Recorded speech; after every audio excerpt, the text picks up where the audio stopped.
¿Cómo están todos ustedes? Espero que se encuentren bien, espero que estén todos bien. Gracias por estar ahí, gracias a ese público que sigue creciendo, que, bueno, demuestra mucha expectativa, que demuestra mucho interés. Vamos viendo que hay videos que realmente importan por la temática que desarrollamos. Considero que debe ser también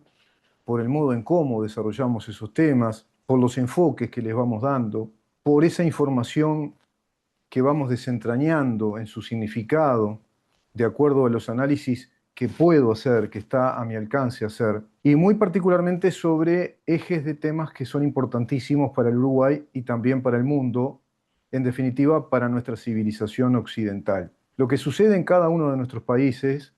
en Latinoamérica, en toda América, en Europa, en los países asiáticos occidentalizados y en algunos países africanos occidentalizados, importa mucho, porque ese modelo de civilización es el que está siendo atacado fuertemente por dentro de Occidente y por fuera también. Lo venimos tratando esto hace mucho tiempo. La batalla cultural que tiene Occidente se está dando por dentro del sistema civilizatorio y a su vez desde fuera de lo que va quedando de ese sistema civilizatorio que van horadando, van desguazando, desmantelando, digamos que esas huestes del socialismo globalista, de ese socialismo hoy, digamos que manifestado o planteado como progresismo, como el woke globalista, que no es otra cosa que la cara visible del status quo del socialismo en estas etapas, que se van inclusive agudizando, intensificando en algunos países. Pero quiero ir, antes de arribar a ese tema de carácter internacional, quizá sea conveniente que lo haga en otro video, quiero ir a un punto vinculado a la realidad política del Uruguay hoy por hoy, porque hay ejemplos muy claros respecto a esto que estoy diciendo, y voy a intentar desglosar la noticia de ciertos hechos en tres aspectos que considero son muy importantes, para que todos aquellos que siguen este programa que es de Libertas, Fundación Liberal de la República Oriental del Uruguay, www.libertas.uy, este programa se llama En dónde estamos, tiene como nombre una pregunta, ¿en dónde estamos? Por supuesto que directamente nos ubicás en YouTube, estamos ahí en YouTube, te suscribís, es gratis la suscripción, toca la campanita para recibir información, noticia, colaborá con esta batalla cultural y con esta actividad periodística, periodística de información y de análisis sistémico incluso, el análisis de los sistemas de Estado, sistemas de poder, modelos de poder, y a su vez el análisis de los eventos, de los hechos políticos que concretamente se van manifestando y son la consecuencia de esa, digamos, política que va planteando sistemas, básicamente sistemas corporativos, pero hacia el colectivismo, hacia un pensamiento colectivizado que evita en las masas el pensamiento individual, el desarrollo, en primer término, del conocimiento, el desarrollo del ejercicio individual del pensamiento, el desarrollo de la disciplina de pensamiento crítico, porque están inoculados de una doctrina que se les plantea como una doctrina política reveladora de un mundo de justicia social. Eso es lo que está hoy jugándose en Occidente. Digamos que sus representantes, los políticos profesionales de estas huestes socialistas, como los que vimos en la cumbre en defensa de la democracia,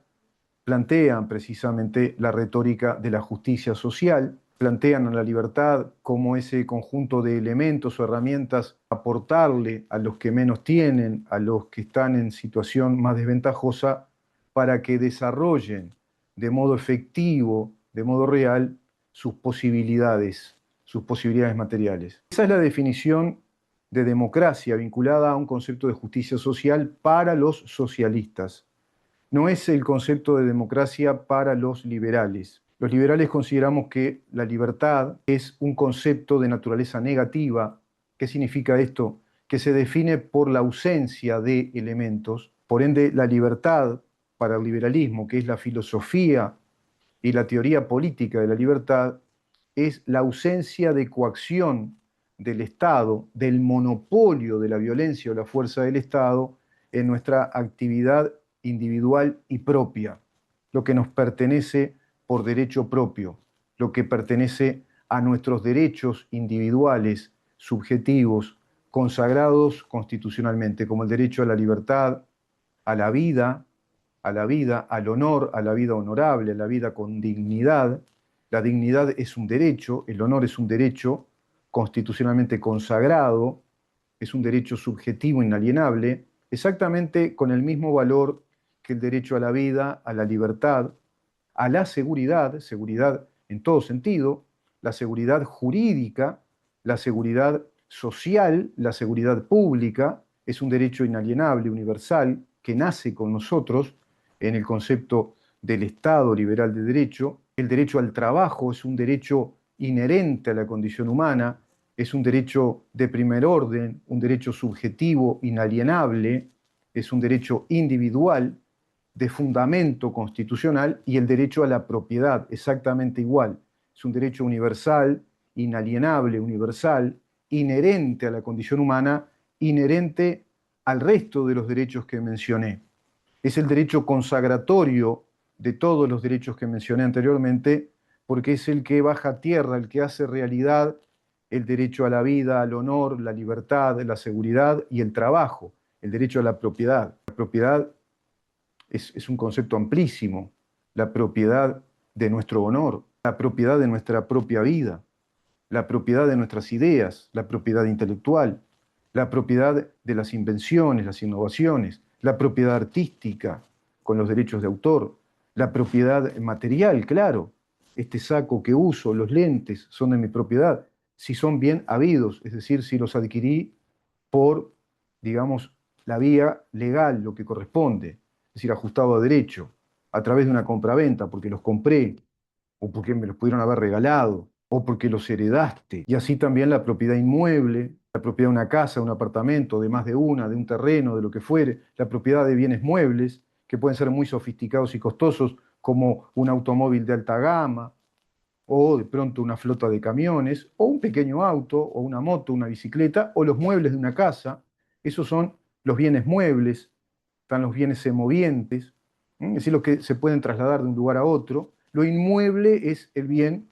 digamos, patrimonial que está vinculado a una propiedad que no se puede trasladar, una casa, un edificio de apartamentos, un terreno. Bueno, todo eso dice la Constitución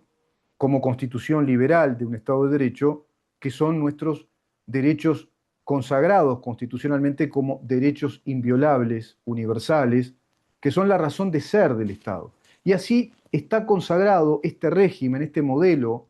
de nuestros estados soberanos como estados de derecho en todas las constituciones de los estados nacionales que han nacido precisamente prodigados por nuestra civilización occidental. Pero resulta que esa civilización está siendo brutalmente atacada por dentro por estas ideas marxistas de la justicia social, de la inclusión social. Hecha esta introducción, te llevo a temas puntuales, a hechos puntuales en el Uruguay. Por ejemplo, reviso una noticia en El Observador en la que se publica que se toma una decisión desde el CODICEN de volver a pasar lista en las aulas de los colegios, de los liceos, porque hay mucha balacera dentro de los institutos de enseñanza. Dos puntos: violencia diseminada socialmente, balacera, adolescentes, jóvenes que ingresan con armas, que ingresan a perpetrar delitos, que no son estudiantes, muchos de ellos directamente sicarios, homicidas, que ingresan a los centros de enseñanza. Segundo punto, esta situación de extrema violencia que revela, digamos, el deterioro de la sociedad uruguaya en estos últimos 26 años, un deterioro muy grande, que si alguien te lo hubiera escrito en las décadas del 80, en la década del 70, hasta del 90, incluso en el siglo pasado, es decir, en el siglo XX, se lo hubiera tomado como una novela distópica de ciencia ficción. Se hubiera pensado que ese autor, ¿no?, ese escritor, tenía una imaginación muy fértil, hasta inclusive exageradamente fértil, se hubiera planteado en aquellas décadas del siglo XX el mundo que vivimos hoy y la sociedad uruguaya que vivimos hoy. Profundamente distinta ya, porque se provocó una cesura histórica, una disrupción histórica desde el sistema educativo. Al tomar el sistema educativo, digamos que el marxismo organizado, y organizado en sus cuerpos docentes, en la formación docente, y así luego cooptando, tomando todo el sistema educativo desde las etapas más iniciales,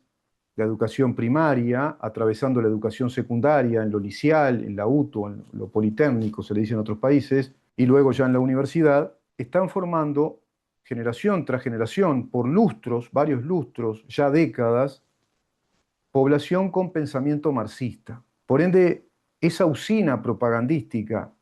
profundamente desestabilizadora, cumpliendo en rigor con uno de los paradigmas de la estrategia de la propaganda, como nos enseñó Yuri Bezmenov, nada más y nada menos que el mentor creador de la propaganda comunista del KGB a partir del año 1939, quien va a revelar cómo se implementa esa estrategia sofisticada, una estrategia racionalizada con una metodología muy precisa para que logre triunfar o que tenga éxito este fracaso de la economía, este fracaso del derecho, este fracaso del Estado, este fracaso de la cultura, este fracaso de la sana convivencia social, este fracaso del progreso, del desarrollo, que es precisamente el socialismo o el socialismo comunista, el socialismo de estirpe marxista. Necesita esa propaganda. Y dentro de ese itinerario de puntos que debe cumplir como una fórmula, es efectivamente una ecuación, una fórmula que logra un resultado, que es como si fuera una fórmula mágica, una fórmula de brujería o una fórmula de diseño social, para decirlo en términos técnico-científicos contemporáneos, si nos ponemos más tecnicistas. Es una fórmula de organización y diseño de la sociedad para convertir al Estado en una tecnología de poder ideológico. Entonces, a través de la enseñanza, lo que hacen ellos es, en primer término, desestimular, es decir, desmoralizar a nuevas generaciones del proyecto y la tradición occidental que nos amparan nuestras libertades, desmoralizándolos del sistema de mercado, del sistema jurídico de propiedad privada, de estos derechos individuales inviolables, como te digo,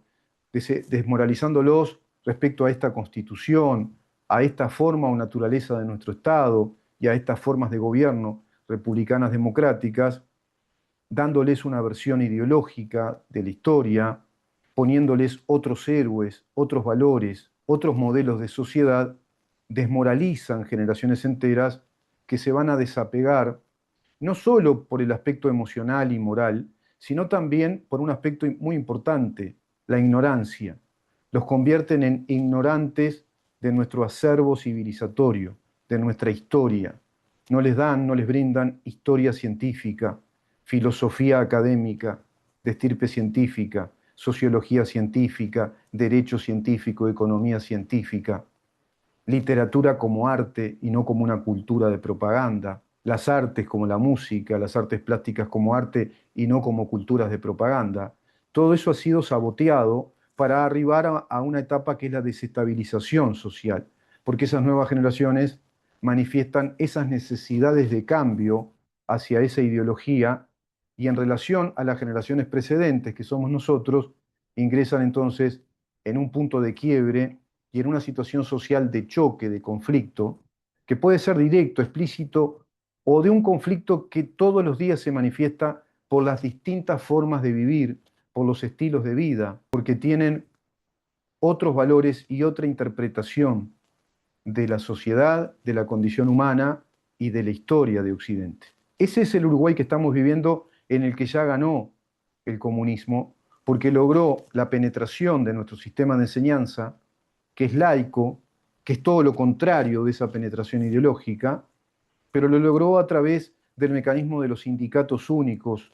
de funcionarios públicos que habilitó una vez de modo trágico el doctor Julio María Sanguinetti, pactando, no solo él, sino gran parte del Partido Colorado, también aquellos militares del Pacto del Club Naval, también algunos integrantes, no tantos, algunos integrantes del Partido Nacional, Por supuesto que al margen de todo ello, dos enormes figuras políticas de la política contemporánea uruguaya, como lo fueron Wilson Ferrer Aldunate y Jorge Valle, que se apartaron de esos pactos espurios entre militares y tupamaros, de aquella última cúpula de los comandantes del último periodo de la dictadura, y a su vez también el pacto con los integrantes del Partido Comunista del Uruguay, del Partido Socialista del Uruguay y del Frente Amplio como un todo, habilitando esa fuerza y a esos personajes a la vida política, a pesar de que atentaron contra el Estado de Derecho, contra la Constitución de nuestro país, contra el modelo democrático y republicano, al extremo de que se alzaron en armas, que cometieron delitos muy graves, cometieron crímenes, a la luz de lo que hoy se interpreta incluso, y lo que ellos interpretan solo para un lado, cometieron los tupamaros, los que colaboraron con los tupamaros, el ejército clandestino comunista, el Partido Comunista Revolucionario, todos sus colaboradores cometieron a los ojos de la justicia ideológica de la Fiscalía de Lesa Humanidad, todos ellos también entonces cometieron crímenes de lesa humanidad, porque torturaron, provocaron desapariciones forzadas o forzosas, privación indebida de la libertad, apremios físicos, robos directamente al Estado, atentados contra la autoridad pública, directamente un delito muy grave, atentados contra la autoridad o la administración pública, asesinatos, cometieron asesinatos y cometieron el delito de lesa nación. Sin embargo, esos personajes nos gobiernan y nos gobernaron, como ha sido el caso de José Mujica y toda aquella hueste de tupamaros que nos gobernaron en ese periodo mujiquista, perdurando algunos de ellos en el último gobierno del Frente Amplio de ese ciclo de 15 años consecutivos hasta que sobreviene la coalición republicana como un ave de paso, dejándonos ahora todo este desastre, este deterioro institucional, económico, financiero, judicial, jurídico, legislativo. Y en ese deterioro, yo me entero que en ese marco del deterioro hay centros de enseñanza secundaria, de primaria, que están, digamos, sometidos a la violencia de balaceras. Hay disparos dentro de las aulas y se comunica además que las autoridades del CODICEN tomaron la decisión de volver a pasar lista. Y acá hay otro punto. Se pone en evidencia, con este episodio trágico, muy triste, de violencia, directamente de armas de fuego, que en nuestros liceos y en nuestras escuelas no se pasa lista de asistencia, no hay control de la asistencia de los estudiantes. Manifiestan de modo torpe, tonto, de modo idiota, que van a volver a pasar lista para llevar un control respecto a quiénes son los estudiantes, en verdad, de cada centro de enseñanza y quiénes no lo son. Y yo te agregaría que tendría que volverse al uniforme, como lo aplica Bukele en El Salvador, como lo teníamos nosotros, sí, en la época de la dictadura, tan defenestrada, tan mancillada, pero que en términos de vida social, de vida cívica, nosotros no tuvimos ningún maltrato, no tuvimos ningún tipo de sometimiento al pensamiento, nos educaron para un pensamiento abierto, libre, universal. Paradojalmente, la dictadura aplicó la laicidad dentro de la enseñanza. Aplicó enseñanza, no aplicó una doctrina militarista, no fue un régimen que haya sobrevenido en el país con una voluntad de perpetuidad, no fue un régimen ideológico, fue un régimen de facto, un gobierno de facto, que así es contemplado por la doctrina de la seguridad nacional, que tiene redactada nuestra Constitución como un antídoto ante los enemigos de la patria. Artículo 31. Artículo 168 también. Numeral 17. Artículo 330, delito de lesa nación. Artículo 239, competencia exclusiva para someter a juicio a todos los que agravien la Constitución de la manera que sea, de acuerdo a lo que dispone el 330 y de acuerdo al artículo del Código Penal que describe lo que es el atentado de lesa nación, a la Suprema Corte de Justicia como autoridad. 239. Hay más artículos, y el artículo 93, por supuesto, de la Constitución también. Para todos aquellos deben ser juzgados todos los funcionarios de la función que sea, del poder o del órgano del Estado que sea, que hayan agraviado la Constitución. Resulta entonces que tenemos un sistema educativo distópico, disfuncional, que es además doctrinario, ideológico, y por si fuera poco no brinda seguridad. No hay seguridad pública, y ya después de un año y pico, es evidente que este gobierno, bajo este ministro del Interior y este presidente, no están cumpliendo con el mandato del artículo 168, numeral primero de la Constitución, la conservación del orden y la tranquilidad pública en lo interior, el orden interno. No están cumpliendo con ese mandato y por si fuera poco, las autoridades de la enseñanza no están cumpliendo con preceptos constitucionales que indican que la enseñanza en las etapas de primaria y secundaria es obligatoria. En nuestro país es obligatorio terminar el ciclo secundario, secundaria completa. Tampoco se cumple. Esto, dicho sea de paso, para aquellos amigos que creen que por reformas constitucionales se pueden dar cambios mágicos, bueno, acá hay otro ejemplo de que la Constitución no se aplica, no se cumple, no se hace efectiva si no hay voluntad política en el marco de la sociedad política que nos gobierne. No se aplica porque fíjate que hablamos de altísimas tasas de deserción estudiantil como las que nos va dando el experto, eminente pedagogo uruguayo, el doctor Claudio Rama, cuando nos dio cifras realmente trágicas. Más de un 45% de deserción de los estudiantes uruguayos en las escuelas y también ese mismo promedio prácticamente en el liceo. Pero resulta que en los quintiles más bajos, es decir, en las clases más pobres, con menos poderío económico, menos pudientes, más vulnerables, se trata del 65% de deserción, abriéndose cada vez más la brecha que polariza a la sociedad, que la divide, y nos indica que bajo estos gobiernos populistas que hablan de igualdad social, que todo el tiempo enarbolan la retórica, el marketing narrativo de la justicia social sobre la base de la igualdad social, producen todo lo contrario, producen profundas grietas, profundas diferencias sociales. Se empobrecen cada vez más los pobres y se enriquece cada vez más un pequeño núcleo de la sociedad que a su vez está prebendado a estos modelos ideológicos de gobierno. Un sector empresarial, sector de empresarios que son devenidos en tales mediante artilugios financieros económicos perpetrados durante el ejercicio del poder político que ellos tienen ya hace mucho tiempo. Fíjate que estamos en un país en el que nos gobiernan defraudadores del Estado, que nos gobiernan evasores fiscales. Si vos o yo hubiéramos construido una casa sin la correcta, sin la debida regularización ante el BPS, ante la dirección de catastro del gobierno departamental al que corresponda esa edificación, vamos presos. Cometemos el delito de evasión impositiva por un lado y defraudación al Estado. Sin embargo, estos personajes que construyeron varias casas, que tienen esas casas construidas sin regulación durante décadas, veintipico de años, que han hecho reformas enormes, como el caso de Rodrigo Arín, sin regularizarlas, que ha llevado a cabo contratos de alquiler en una casa que tiene Maldonado sin que esté regularizada esa gran reforma, por ende esos contratos de alquiler están hechos en negro, es decir, está burlando al Estado, está haciendo negocios que evaden impuestos y evaden otro tipo de tributos, como por ejemplo el pago a funcionarios del BPS con la regulación de esa obra, es decir, cuando modificó esa casa que era muy chiquita y la amplió a un área de 120 metros cuadrados, 125 metros cuadrados, creo. Es decir, no pagó el impuesto a la escuela porque evadió ese impuesto, dado que la ley establece que si vos tenés una casita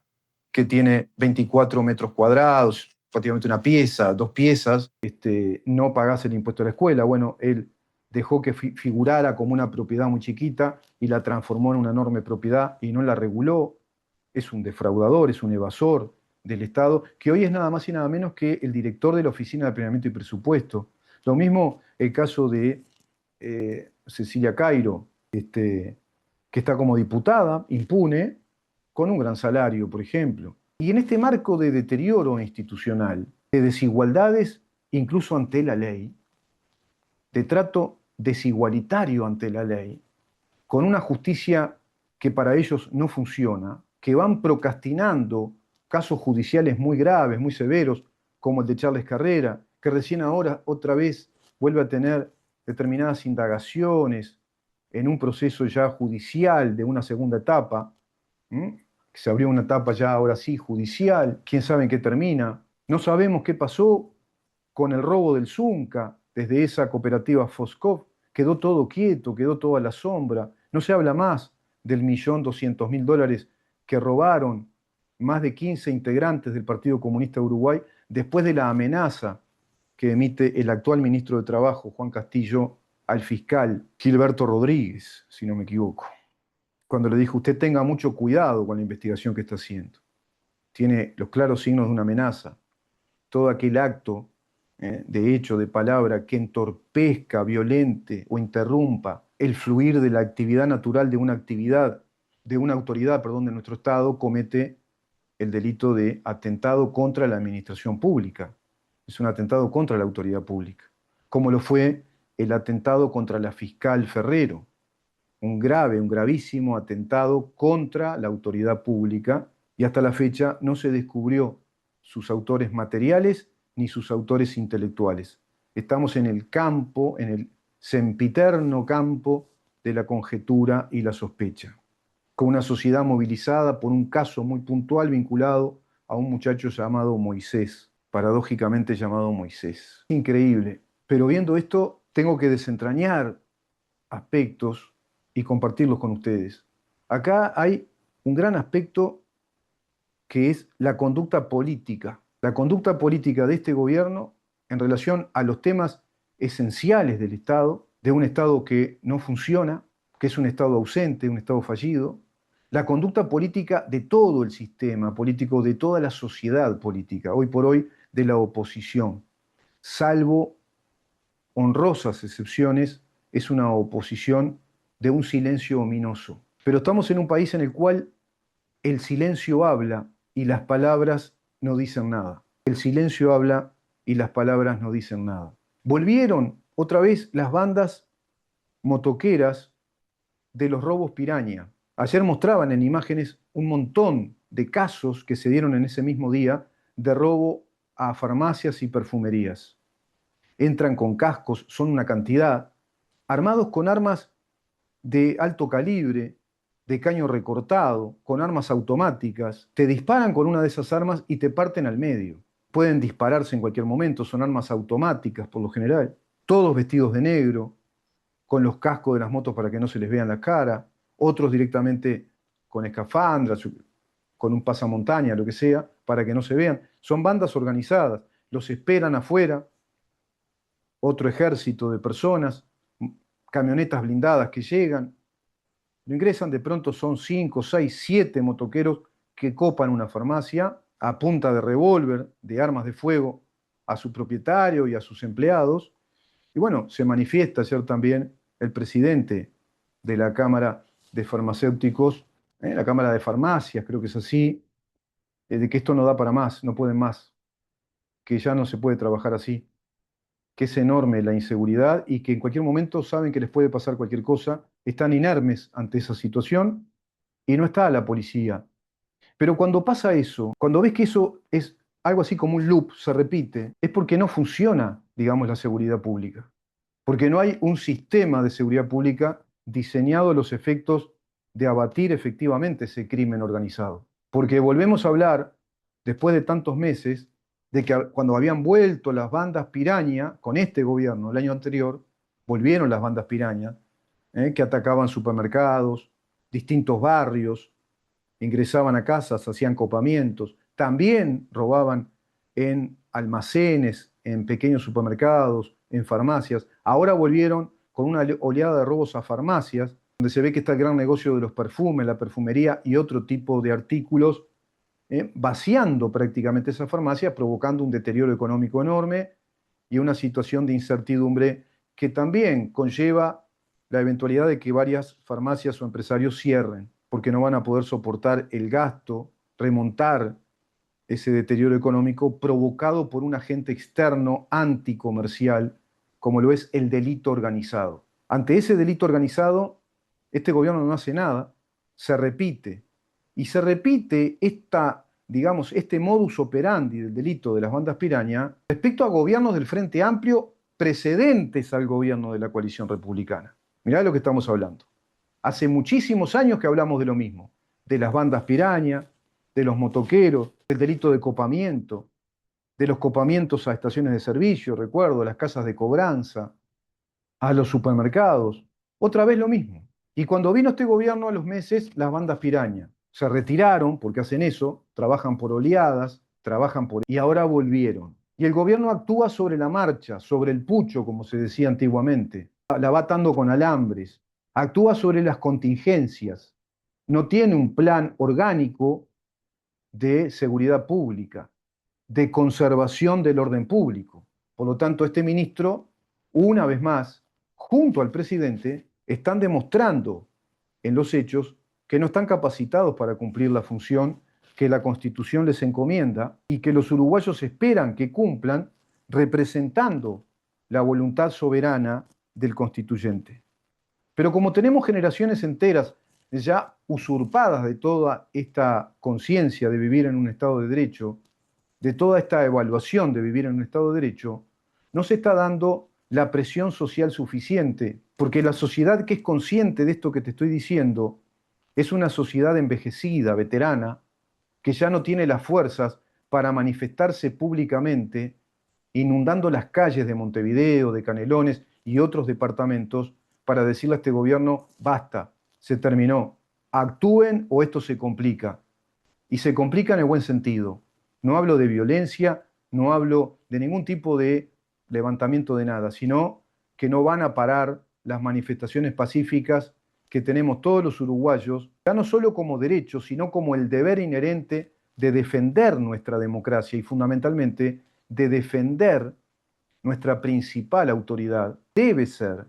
nuestro escudo, debe ser el factor aglutinante por excelencia, debe ser el valor de organización y de cohesión como de unidad de todos los uruguayos a defender en esta enorme, gigantesca batalla cultural. Me refiero a la Constitución de la República Oriental del Uruguay, la que no cumplen, la que es violada todo el tiempo, la que es atentada, agraviada sistemáticamente. La Constitución de la República tiene que ser el motivo central de la movilización de todo un Uruguay que quiere vivir con dignidad como una nación soberana en la que se respete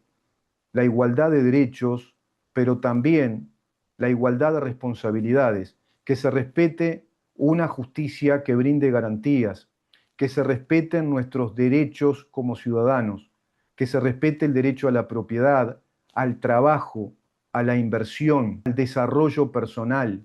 al honor, a la vida honorable, porque así nuestras vidas pierden honorabilidad. La vida de esos farmacéuticos, de esos comerciantes, pierde honorabilidad. Llegan pobres, tristes y temerosos a sus casas y le tienen que decir a sus esposas y a sus hijos o hijas que perdieron casi todo o que les robaron una tercera parte del patrimonio que tiene ese comercio que lo hace con mucho esfuerzo familiar y que tal empleado o empleada le manifiesta que ya no quiere ir más a trabajar porque de pronto es el tercer, cuarto robo violento y queda bajo un estado de shock y pierden calidad humana porque están bajo un estado de shock, bajo situaciones ya psicológicas, inclusive neurológicas, neuropsiquiátricas, muy desfavorables porque hay un crimen violento diseminado por la ciudad. Como se lo escucha en las noches con las bandas motoqueras, que ya se escuchan en la zona Prado, por ejemplo, con disparos al aire, carreras clandestinas, y no está la autoridad. El Estado es un Estado ausente. Llega la tarde-noche y la noche y los motoqueros por todos lados, haciendo roncar sus motos, ruidaje, carreras clandestinas. En las tardes o en la mañana haciendo ocupamientos y robos, venta por doquier de droga, sin que eso pare. Porque estamos bajo un gobierno en el cual el ministro, antes de asumir, le dijo a la población uruguaya que la lucha contra el crimen organizado y el narco es una lucha que está perdida. Entonces, es evidente que no están cumpliendo con el mandato principal que la Constitución le encomienda, le exige, porque es una orden, es un mandato, lo que la Constitución le dice al presidente y en este caso al ministro del Interior,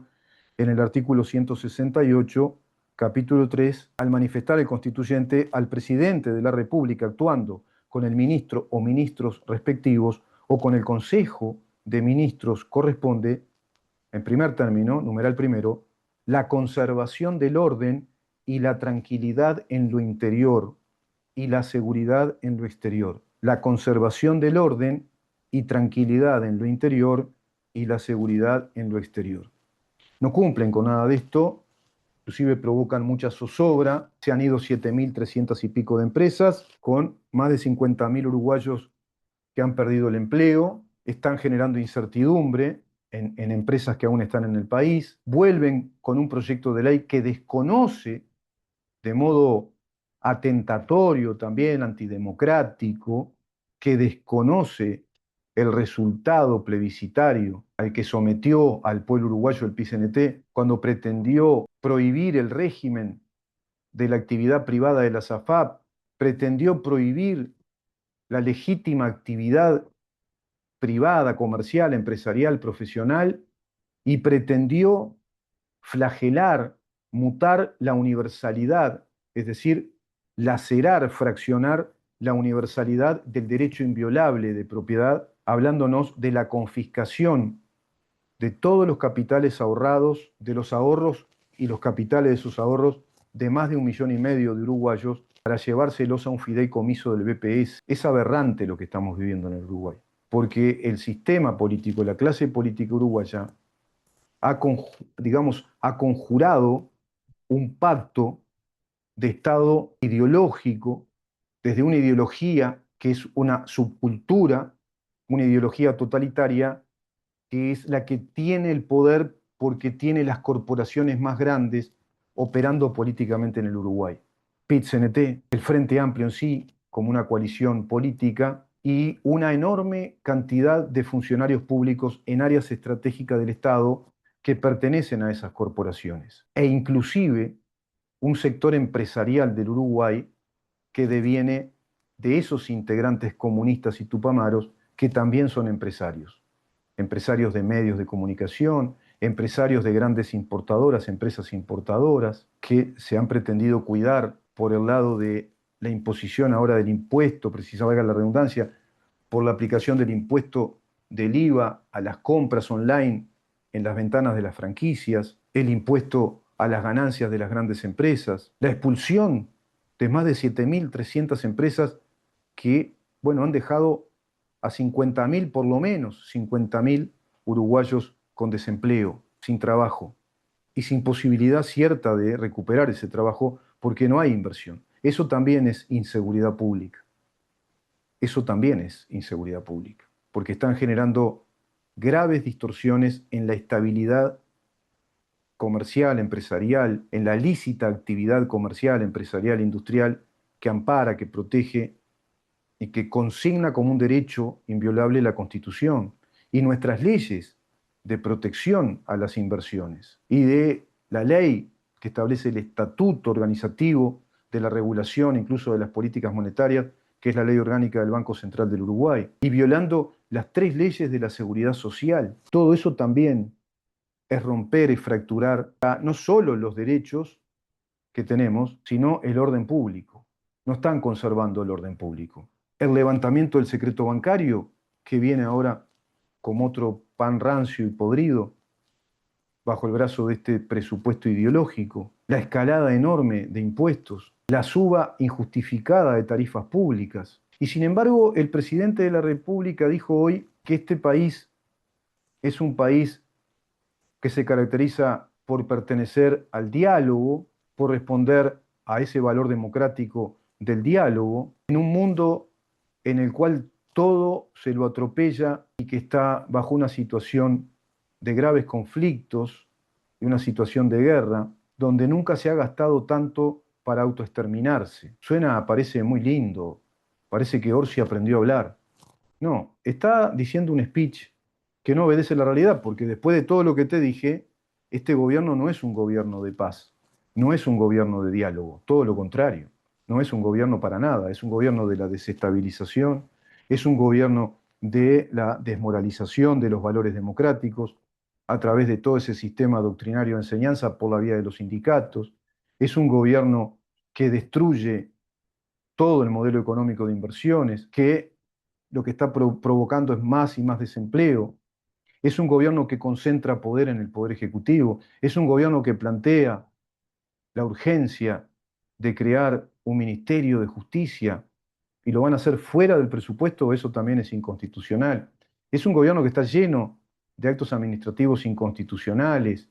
Es el gobierno que protege a los evasores impositivos, a los defraudadores fiscales. Es el gobierno que tiene como presidente de ACE a una persona que está directamente inhibida bajo la prohibición del artículo 200 de la Constitución. Todo eso es violencia, todo eso es descuido de la conservación del orden público, con un ministro del Interior que nos dice que la lucha contra el narco está perdida,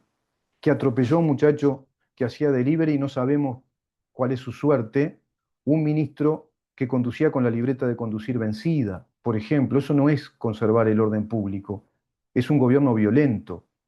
es un gobierno que no se hace cargo de la violencia organizada, del crimen organizado, que renace con virulencia y que nos recuerda a los que tenemos cierta edad aquel país ya destrozado por el cual se votó otro gobierno, aquel país que ya no podía más, donde cerraban muchas empresas, habían altas tasas de desempleo y una violencia cada vez más intensa, exponencial. Es el gobierno que, a pesar de este cuadro espantoso, lamentable,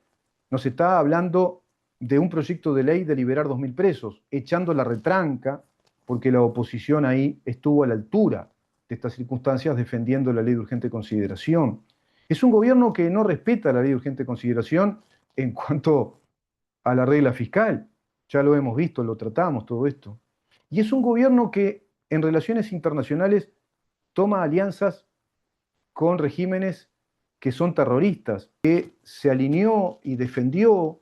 a Nicolás Maduro cuando su captura. Es un gobierno que le lleva alimentos al régimen dictatorial que viola derechos humanos hace muchos años, me refiero al régimen cubano, llevando lácteos y otros productos que es directamente un robo a los uruguayos para llevarle esos productos que son simplemente una señal política para decirle al mundo de qué lado está Uruguay bajo este gobierno,